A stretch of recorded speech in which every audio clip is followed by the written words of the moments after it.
میرے بھائیوں اور میری بہنوں، یہ رمضان المبارک کے موقع پر ہم اور آپ اللہ کی عبادت خوب کثرت سے کر رہے ہیں۔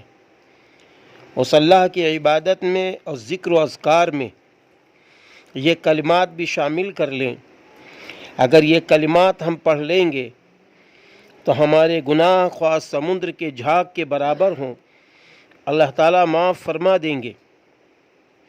وہ کلمات کون سے ہیں؟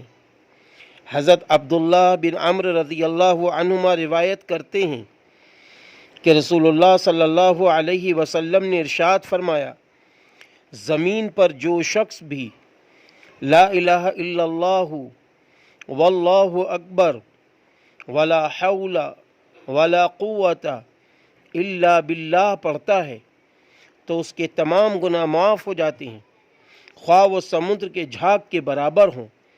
یہ ترمذی شریف کی روایت ہے۔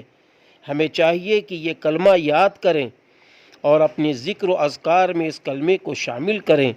اللہ تعالی ہمارے اور آپ کے گناہوں کو معاف فرما دیں گے۔ یہ رمضان المبارک کا موقع ہے۔ رمضان میں کثرت سے استغفار بھی کرنا ہے، پہلا کلمہ بھی پڑھنا ہے، اور ساتھ ہی ساتھ ان کلمات کو پڑھنا ہے، اور جہنم سے بچنے کی دعا کرنا ہے اور جنت میں جانے کی دعا کرنا ہے۔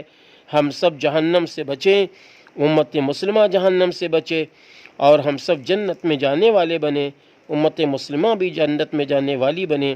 ایسی دعاؤں کا اہتمام کرنا ہے۔